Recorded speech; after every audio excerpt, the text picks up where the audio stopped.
Hello, my friends, and welcome to another episode of the Million Pound Mission Podcast. It's your buddy Adam, the PhD, the previously heavy dude. And this is episode number 332. We're talking about the complete sleep solution with my friend Martha Lewis. And before we dive into that one, I just want to check in with you guys and let you know what's going on with our Mission Possible community. This is week 2 of our 28-day cycle. If you're brand new to the podcast, I have set up a free community. You can go to millionpoundmission.com and opt in for the Mission Possible community right there on the top of the page and join us. This week, we've got a group chat happening. It's a group video chat tomorrow. That's Tuesday at 12 noon Eastern Standard. It's a Zoom chat. All the links are in the welcome area of once you opt into the free community on the website, millionpoundmission.com, you get all of the tools. Next week, we are doing a challenge inside of our Facebook group, a minimalism challenge. I talked about it last week, but it's super fun where we declutter. We pick an area of our household to declutter, and we add one item that we declutter each day. So day 1, you get rid of one thing. Day 2, 2 things. Day 3, 3 things. Day 7, 7 things. And it is going to be amazing. And I've also got the links for my one-on-one 15-minute hot seat strategy sessions ready to go. There are spots available. So go to millionpoundmission.com and sign up for the free Mission Possible community. Right now, community is more important than it has ever been, in my opinion. So feel that support and allow me to kind of take some of that stress off your shoulder and lead the way. Okay, let's talk about this week's episode. Now, when was the last time you felt like you slept really well? Like knocked out, dead to the world, asleep all the way through the night? All right, now, I know a lot of us, it's going to be really hard to answer that question. And we all know that sleep is super important to our overall health, but we also tend to minimize our sleep time and sleep quality when life starts to become more demanding, more stressful, kind of like things are recently here. So with this episode, I'm bringing in sleep expert Martha Lewis to teach us how to rock at sleeping once again. Now, Martha is a successful sleep expert, consultant, blogger, and speaker.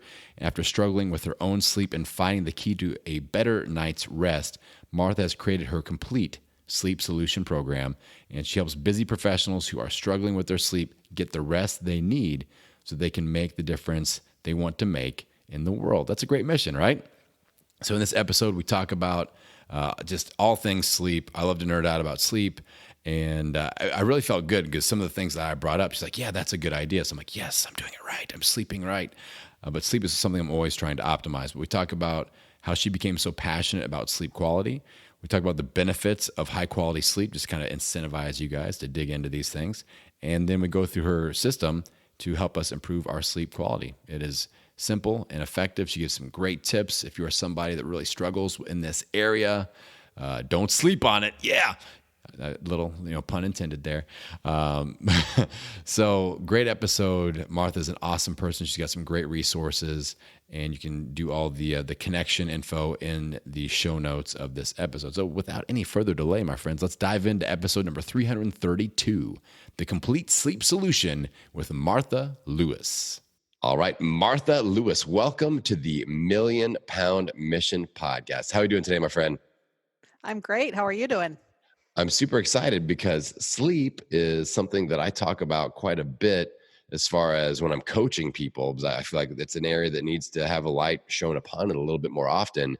And it's neglected when people are thinking about, well, what can I do to improve my health and also improve my weight loss?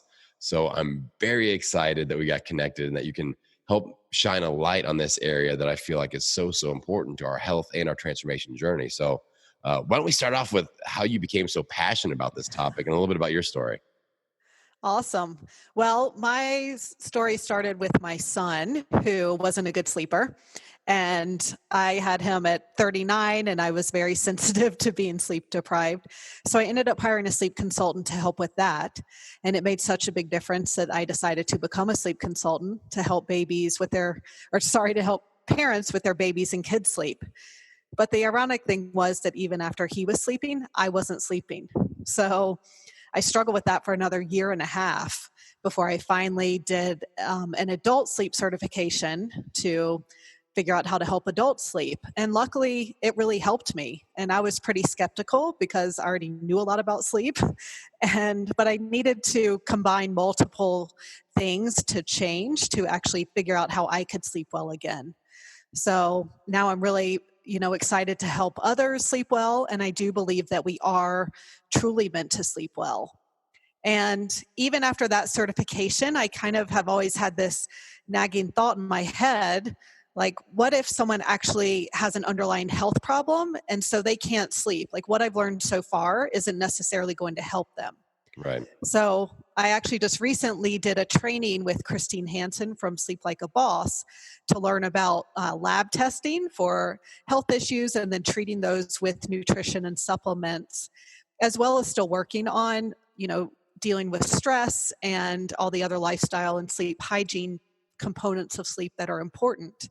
But now I'm really excited to help everyone who's having trouble sleeping, because I believe that we are meant to sleep and we just have to figure it out.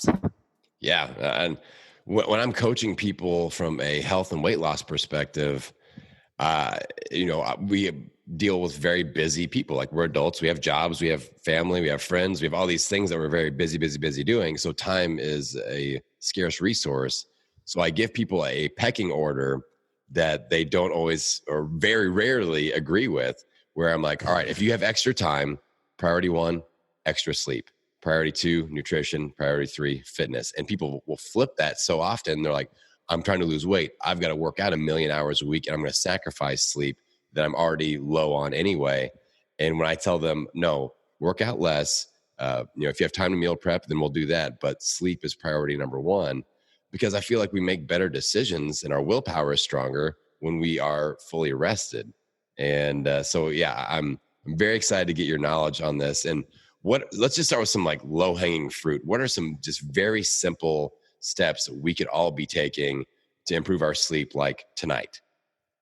Right. Awesome. Well, first of all, I want to say that I'm glad that you are so passionate about this and see the importance of sleep, because so many people don't. So thank you for knowing that that's important. But yeah, I mean, it's very complex. So it's hard to know where to start. But really what we do all throughout the day actually determines how well we sleep at night. So managing stress is a big part of that. Exercise is a big part of that, or at least moving. Right. Not necessarily strenuous exercise if you are sleep deprived. How we eat, eating the right foods, making sure not to eat a lot of processed carbohydrates and refined sugars and things like that are going to spike our blood sugar and cause us to be on this blood sugar roller coaster. So that's another key thing that we can do during the day to sleep better. And then winding down at night is super important for sure. So taking some time to be off screens, to relax, to let your body process the day is key as well. Yeah. I remember talking to a client and, typical person just go all day long and then pass out at the end of the day. And I tried to describe a scenario. I'm like, it's kind of like landing an airplane. You don't want to crash land at the end of the day. You want to just, you might have to circle the runway a couple of times and we come in for a nice soft landing. You need to have a process like that where you kind of chill into the evening hours, and then you have, a process going to sleep. But so many people are just crash the airplane into the control tower and then I'm out. And so what do some of those things look like for you? And we are trying to set our environment for sleep. Like, I've heard about things like plants, certain plants are good to have in your bedroom. And, do we need that like the floor fan sound, like white noise? That's what I'm looking for. Do we need white noise? So what is the typical healthy sleeping environment? If you could build one for somebody, what would that look like? Right. Yeah, that's very important, actually, our sleep environment. So first of all, it's important that it's cool. So actually between 60 and 67 degrees has been shown to be optimal for sleep. Our body temperature normally drops when we sleep. And so if it's too hot in the room and your body can't do that, then you're going to have a hard time sleeping. So that's one thing. It's kind of using all of our 5 senses, really. What we see, it should be very uncluttered. and neat. And you pretty much want your bedroom and your bed to be for sleep and sex only. So no working, no watching TV, all of those things. Those should stay out of the bedroom. But how your bedroom looks is really important as well. And you don't want there to be light. So light, especially blue light, is going to suppress melatonin, which is our sleepy hormone. And so you pretty much want your room to be pitch dark, like you can't even see your hand in front of your face. So that's very important as well. White noise can help, especially if you have a lot of loud noises that you might be hearing. So yeah, drowning those out is helpful for sure. Yeah, those I would say are the main things as to having a nice sleep environment. All right. So something else that came across my radar is, I use a sleep mask, like my grandma sleep mask. Like they're new fancy cool ones that look like goggles and stuff. But I have like the one that looks like a rag going across your face, and it Velcros in the back. And every once in a while on Instagram, I'll post a picture of myself just to tease myself. But but my wife gives me a hard time because she likes, like, she's got night lights and the windows open and the moon is shining through. And I still don't like that because I read somewhere that our skin is still sensitive to that light and it can still mess up our sleep. Even though my eyes are covered with my sleep mask, my skin is picking up on light. Is this true or am I making it up? No, I've read the same thing. I've read something like they found that shining a light on your elbow, like a tiny light, is enough to affect your melatonin levels. So yeah, it's definitely a real thing. And my husband makes fun of me the same way. All right. So how do we bridge this gap? Like I want to be able to talk my wife into going pitch dark.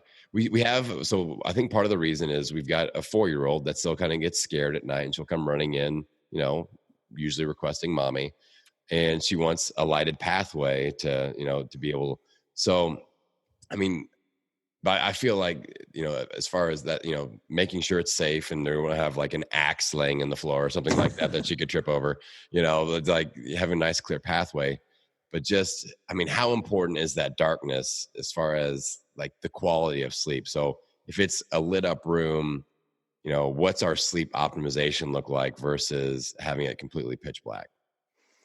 Well, pitch black is ideal, but you could have something that's not blue light shining, and that would make a big difference. So if you use like a red tinted light, and they make night lights like that, so you're not getting that, zap of blue light in the middle of the night when you don't want that. So that's something that can be helpful. Yes. Red light. Okay. This is already helpful. Yes. All right. Now, what about the whole blue light, like glasses? Like I've got blue blocker glasses and things like that. They're more readily accepted. Like, okay, this is a thing. But as far as like the regimen of, should we put those on in line with like our circadian rhythm, like sunrise, sunset? Like if the sun is down, should we be wearing blue blockers? And when it's up, should we take them off? What's any recommendations that you have around the blue blocker glasses? Yeah, well, sun is such an important part of regulating our circadian rhythm, or, light in general. So we actually want bright light in the morning because that's going to tell your body that it's daytime and time to be awake. But before bed, we don't want that blue light. And blue light comes not only from screens, but also from our light bulbs. So that's why the glasses can be so helpful. And I would say an hour or so before bed to wear those. And pretty much you want to make sure that you wear them until you get into bed and turn off your light and then take off your glasses. Yeah. So, okay. That's an important point because really it's even just moments of exposure that could set off, a reaction with the hormones that are, triggered by that light response. So am I hearing that right? Yep. You got it. So even that night light that's in our bathroom, if I get up to use the restroom, then that night light's blaring in my face, that could mess things up. Yep, definitely. Excellent. And yeah, some people are more sensitive than others. So it's figuring out yourself, but yeah. Well, I'm getting all kinds of great info to really, I'm going to present this whole thing to my wife here. Awesome. So, no, that makes sense. Now with the blue blockers, there are different types. Any recommendations if we're going to go on Amazon? Like I bought some that were like $25 and other ones are $100. Are we looking at specific things to make sure that these are actually blocking the right things? Yeah, I mean, there is a difference in quality, but even the cheap ones can still be really helpful. They just don't look very nice. So, so I tend to my favorite brand is Swannies, and they have pretty reasonably priced blue light blocking glasses, but they actually look stylish. And Nice. so, you can buy $10 ones on Amazon, but they look huge and they're bright orange. And so they just look pretty ridiculous. Yeah. Those are the ones that I wear when I live cast at 8 p.m. on Tuesday nights. And everybody says wow. I look like Bono from U2. So yeah, that's that's just the way I roll. I like to stand out a little bit. So nice. What else? Now you've got a complete sleep solution program. Where are we missing? We've talked about some of the big hot topics. What are maybe some of the lesser known areas that we can improve our sleep that people aren't talking about a lot? Yeah, awesome. I mean, a lot of us not sleeping has to do with hormones, and especially the hormone cortisol. So cortisol tends to have a bad rap when actually it's a very important hormone that wakes us up in the morning and keeps us alert throughout the day. And it's also released during a stress response. So if we're having a fight or flight response, I live in the mountains where there are bears. So I always like to talk about if a bear is chasing you, you want to have the stress response. Your body's going to release cortisol, adrenaline, the other stress hormones, so that you can literally fight or run from the bear. Yeah. But our bodies don't know the difference between being chased by a bear and our other stressors, like being stuck in traffic and being mad about it, or getting in a fight with your spouse, or rushing around all day long. That's going to still cause this very elevated stress response all day. And so if you are doing that all day, then your body's going to have a hard time lowering cortisol levels at night when they should be low. And cortisol actually suppresses melatonin. So that's going to make it very hard to sleep. So too much stress during the day can definitely cause us not to sleep well at night. And that's a big reason why people aren't sleeping. So what we can do is manage stress during the day I even like to start off with a relaxing morning routine. So you're not waking up, go, elevated cortisol all day. Yeah. And that's a no-brainer. I mean, that's something that I feel like just a large percentage of our population out there is totally whiffing on, where it starts with when we set our alarm, Martha. I believe that so many people go, okay, I'm going to do the math. I've got to be at work at 9. It's going to take me half an hour to get ready and eat and get to work. So I will set my alarm for 8:30. And they only give themselves that little time. So they get up and it's like, no, I got to go full blast. And stress, you launch your day with stress, where I like to have people take that half an hour and go, okay, now set your alarm an hour before all that happens. Invest an hour in you. I call it my power hour protocol. And maybe there's some meditation, maybe there's some reading, maybe there's some journaling, some time to do you. And then you get into prep time and you go off in your day. You start your day with relaxation and de-stress versus launching and lighting that fuse of stress. So not to interrupt, but I'm very passionate about this topic. So continue, please. I love it. And I talked about that in my Facebook group this morning. So about how a morning routine actually helps you sleep better at night, and for those same reasons that you're saying. But managing stress during the day can help too. So taking recovery breaks every couple hours, where you just take at least 5 or 10 minutes and not look at social media. That's not exactly recovering, but deeply breathe for 5 minutes, close your eyes, or go for a walk, or do some yoga, or do some meditation. Anything you can do to lower those cortisol levels during the day. And then, of course, again, we've talked about the bedtime routine, but taking that time to wind down at the end of the day as well is really going to help you be able to wind down at night, produce melatonin, reduce cortisol, and be able to sleep better.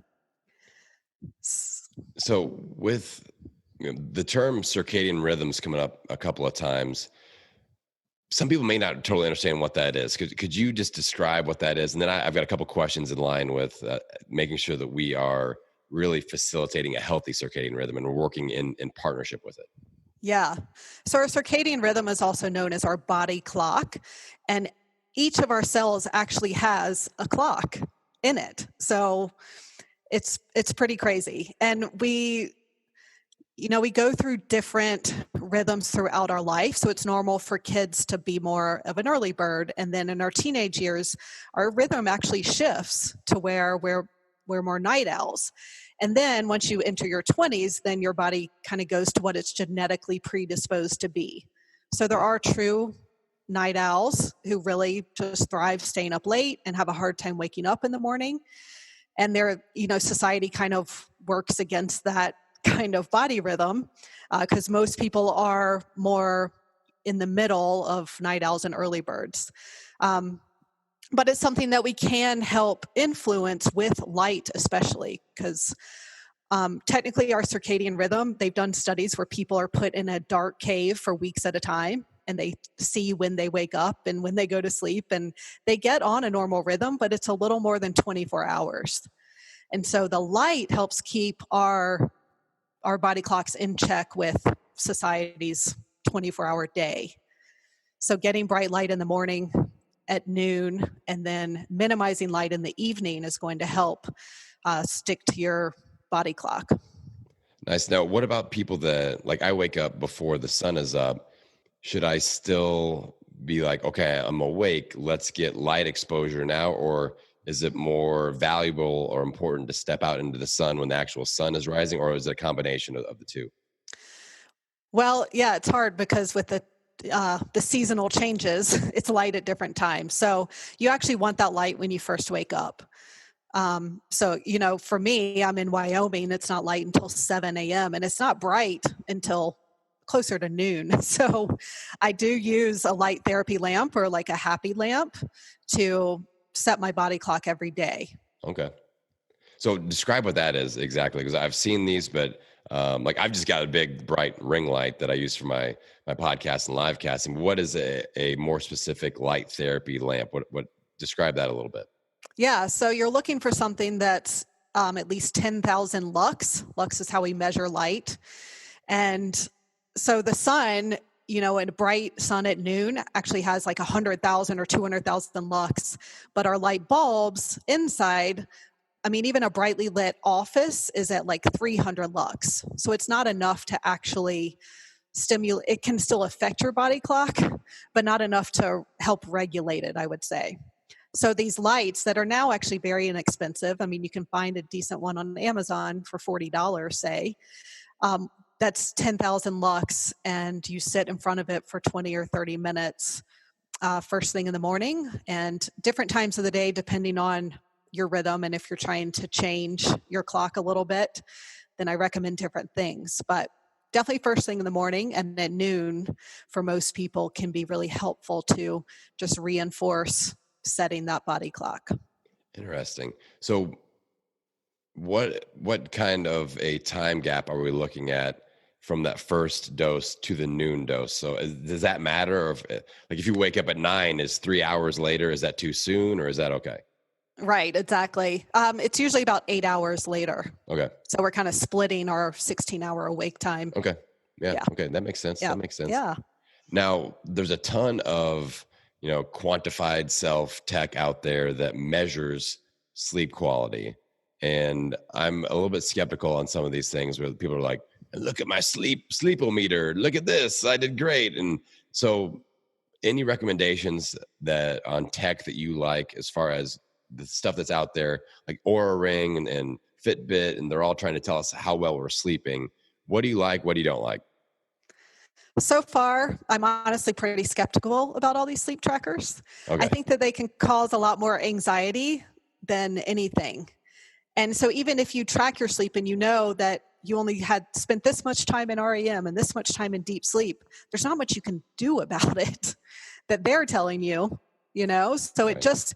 I think it just depends on the person. Some people love the data and that's great for them. But for people who already aren't sleeping well, like I had one client who got it and then found out she was only sleeping for 7 hours, even though she was in bed for 8 hours, and it freaked her out. When we normally do wake up throughout the night, and that's just, I think it's more important how you feel the next day than what a sleep tracker is telling you. Yeah. All right. So I've got so many questions in line with this.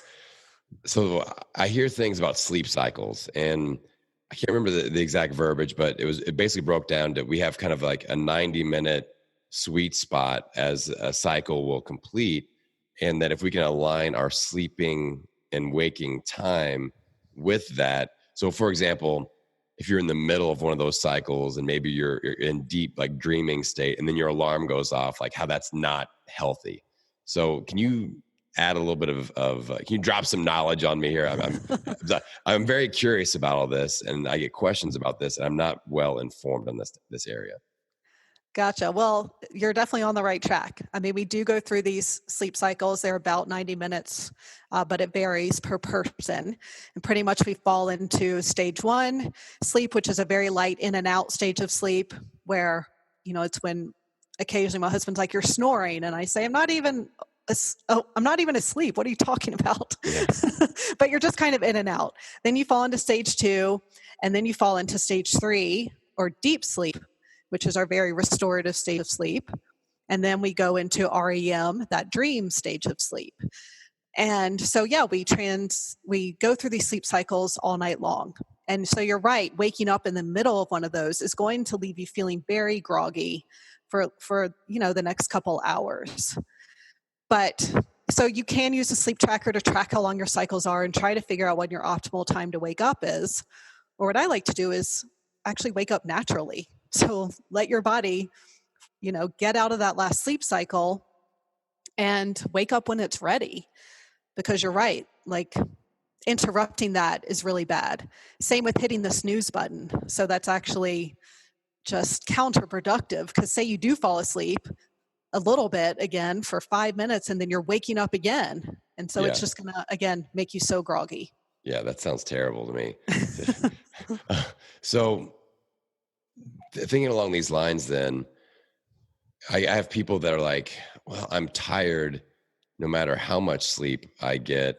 So it could be potentially that they are kind of missing that sweet spot. So maybe sleeping for 7.5 hours is better for them than sleeping for 8.5 hours. I mean, is there some truth to that as far as, being able to wake up? That's a nice, if some people can wake up naturally and that's great, but sometimes like I got to be at work at a certain time. So I just have to set my alarm. Should I set it for 7.5 hours or should I set it for 8 hours? What's better? Any thoughts on that? Yeah, well, it's different for everyone. That's why the range recommended is 7 to 9 hours, because it's different. So it's more of figuring out your ideal sleep time, and also knowing that can change depending on what's going on, what stress you're under, how much you're exercising, things like that. But one way to tell your ideal sleep time is to go on vacation and not have to set an alarm. And the first few days and nights, your body's going to have to catch up. So maybe don't count that if you sleep 9 hours. That could just be your body catching up on sleep. But then pay attention the last few nights and, how long are you sleeping? And that's a good indicator of your average. And so knowing that can help. But I think being tired all the time can be the quality of someone's sleep, but it could also be underlying health issues going on. I mean, if your hormones are imbalanced, if you have an underactive thyroid, like all of those things are going to make you feel tired, even though you are possibly getting the sleep you need. That makes a ton of sense. And I think a lot of people don't realize just the hormonal benefits we get out of deep restorative sleep. And so could you speak to that a little bit? Because I feel like we're on the same side of this battle, but we're fighting an uphill battle of all these people that just they're like, sleep, don't need sleep. So why is it so important just hormonally and as far as like healing our body? Yeah, definitely. I mean, our hormones are regulated while we sleep. And actually, we're just beginning to discover all the reasons why we sleep. But they're finding so many things, like not sleeping enough is linked to an increased risk of so many chronic diseases like Alzheimer's and heart disease and diabetes. And a lot of these things have to do with hormone regulation for sure. So yeah, all of that is happening during deep sleep, is that our hormones are being regulated. They found that they're cleaning out the plaques in our brain that are linked to Alzheimer's. So that's how not getting enough sleep can lead to that. So yeah, it's super important for our overall health and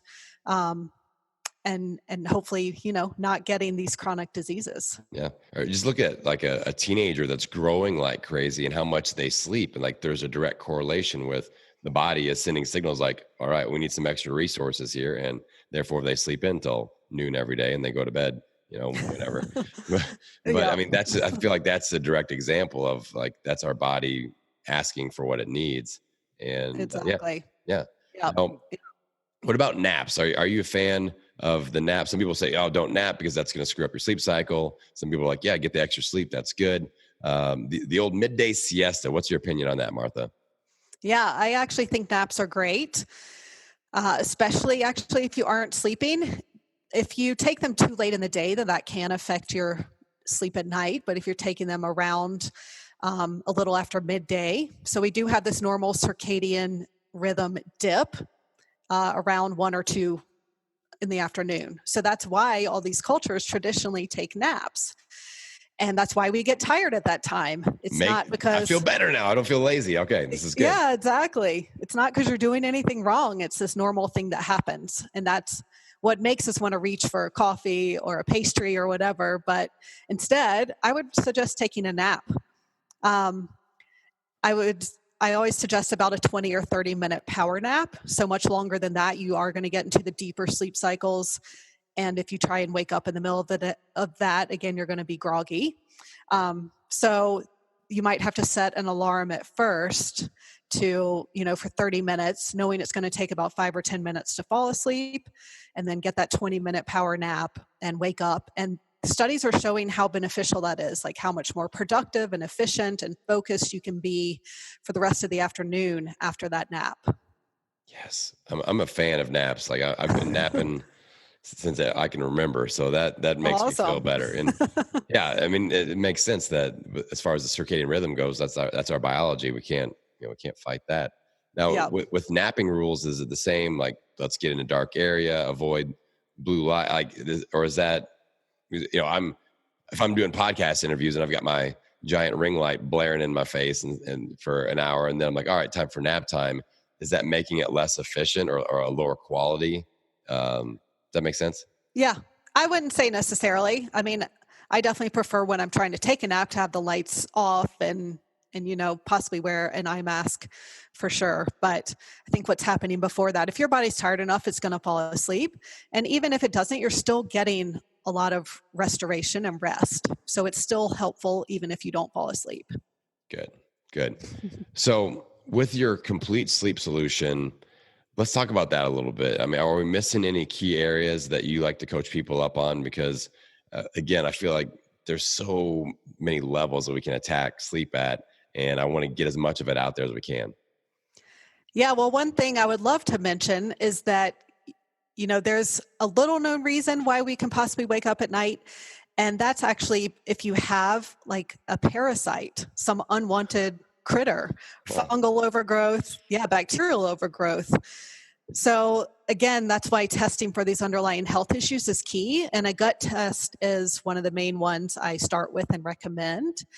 And that's because so many of us actually have these. I actually just found out that I have a parasite. I probably had for 10 or 12 years when I traveled to Asia that long ago. But the reason why these wake you up is because these creatures are nocturnal. And so in the night is when they are feeding and releasing their toxins and causing inflammation. And one thing I haven't mentioned yet about cortisol is that it is anti-inflammatory. So your body releases that when there's any kind of inflammation.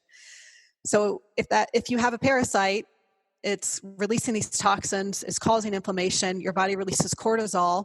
Guess what? You're awake and you don't know why, but you're just awake at 3 or 4 in the morning and not able to go back to sleep. So same with having food sensitivities that cause inflammations, like any of these health issues that you probably don't even know that you have can be causing insomnia. So that's what I really like to look at now. and really get to the root cause of why you aren't sleeping, and then still work on the whole picture of managing stress, looking at diet, looking at exercise, looking at your mindset about sleep, because that's a big part of it as well. And so looking at your sleep hygiene and your routines and really the whole holistic big picture to figure it out and to get you sleeping better. Sleep parasites. Now you got me creeped out. Right? That's what I'm going to be thinking about when I try to go to bed tonight. Thank you, Martha. Oh no, right? The cortisol, I can feel the cortisol coming. Oh no. So what about any tips for the person that just seems to maybe 3 or 4 nights a week, they wake up, they can't get back to sleep? They just, any tips as far as being able to get our mind shut off? As an entrepreneur, this will happen to me every once in a while. It doesn't happen to me super often, but I just get hot on an idea, and then I'll wake up in the middle of the night and I want to start making notes, and my brain's kind of going on something. I'm very energized about it. Any hacks or tips or tricks that we can, do that soft landing back into the sleepy land again? Yeah, definitely. So I would suggest, actually, if you've been awake for a while, I suggest not looking at your clock so you don't know what time it is, because that, no matter what time it is, it's not a good time. That's going to create stress.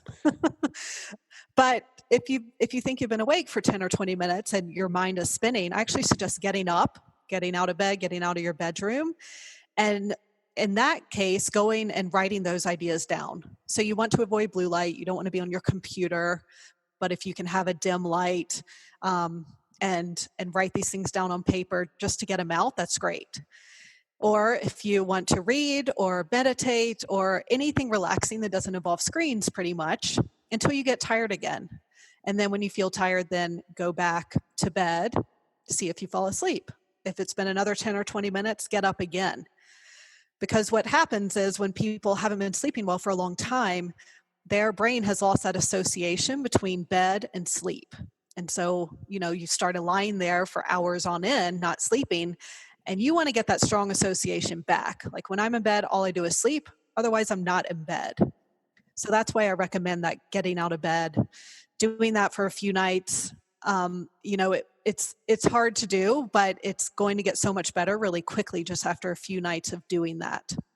That's super interesting. I've never considered that tip before, but it makes total sense. And making that association of, the bed is Sleepyville, and that's where we go for that specifically. No, that makes a lot of sense. Now, with your program, obviously, I'm hoping people have had their interest piqued a little bit. Mm-hmm. And let's say they want to dive a little bit deeper into that universe. Where are they going to connect with you? Yeah, so my website is thecompletesleepsolution.com. And I'm on Facebook and Instagram under those names as well. I have a Facebook community called Sleep Well, Live Well that I'd love for you to join. I'm going in there live every week and talking about all things sleep, why you can't sleep, what to do about it. And of course, I'm always happy to hop on the phone with anyone and talk about why they aren't sleeping and what they can do to fix it. So it's really no risk thing to do. And because I do want everyone to have hope that they can sleep, that they can figure it out. Like, there are only very rare sleep disorders where people literally can't sleep, and everyone else is meant to sleep well. So just want you to have hope, especially in the middle of the night, that you can figure this out. Yeah. And lack of sleep or lack of quality sleep, that creates a hopeless and helpless feeling that really stresses us out. And that leads to like kind of a downward spiral that we don't want to be a part of. And exactly. So I'm so excited that you're out there arming people with the knowledge to combat this situation, because I feel like it's so important, as I've expressed several times here so far today. But Martha, I appreciate what you're doing. Your stuff needs to be out there. So I'm glad that I can help shine a light on it. And now I like to leave our audience with a little bit of an action step. All right. So let's say that somebody's listening and they're like, yep, I'm in. I need to get more sleep. I need to get better sleep. I need to improve my whole sleep situation. What is something that they could take action on in line with that in the next 24 hours? Like just something simple that they could do. Maybe even if they're listening to this during the day, before they go to bed tonight, what's one simple action step for them? It's hard to just think of one. You can do a few if you want to. You can do rapid fire. I mean, first of all, I would commit to making sleep a priority. So you could commit. I love doing a 30-day challenge because then it doesn't seem like it's forever, right? But for the next 30 days, I commit to going to bed at this time, getting up at this time, getting the sleep I need. And another big thing I like to recommend is meditation. But I don't actually recommend starting meditating at bedtime. So if that's a practice, I would say start during the day at first to get used to it, and then something you could add into what you do before bed, even for just 5 minutes, is going to make a huge difference in your stress levels and therefore in your sleep. So that's Excellent. A great thing to get into. Excellent. I'm a big meditation backer, and I start my day with meditation, and sometimes I'll do it during the middle area of my day as well. But yeah, that's, people hear me talk about meditation all the time. So it's always good to have a guest backup when I've been coaching on a little bit. It makes me look smarter. So thank you, Martha. Yes, you're welcome. So again, thank you so much for your investment and your time here with the Million Pound Mission crew that is out there listening. And I appreciate you. And now you're part of what we're doing. So we're out there helping people get healthy. And I can't wait to hit you up and be like, we did the 1,000,000 pounds, Martha, and we'll celebrate that together. So you're part of it now. I love it, Adam. Thank you. All right, everybody. Now you have gotten so many great tips about improving our sleep. It's time to get out there and take action in alignment with that. So pick one step, whether it's one of the quick action steps that Martha just gave us or something else from the interview. But let's get out there. Let's take action. Let's own it. Every meal, every workout, every day, and every time we sleep. I will see you on the next episode. Thank you so much for listening to this week's episode. Now, don't forget to head on over to millionpoundmission.com to pick up your free Mission Possible Community Virtual Welcome Kit. Now, this free resource is going to show you how to get plugged into our community chats, our amazing Facebook group. It'll show you how to sign up for one-on-one hot seat sessions with me, the PhD, and we'll even show you how to start your own local meetup group for that extra support. Now, remember, my friend, this isn't just a podcast. This is a community, and you are an important part of it. So head on over to millionpoundmission.com today and get plugged in.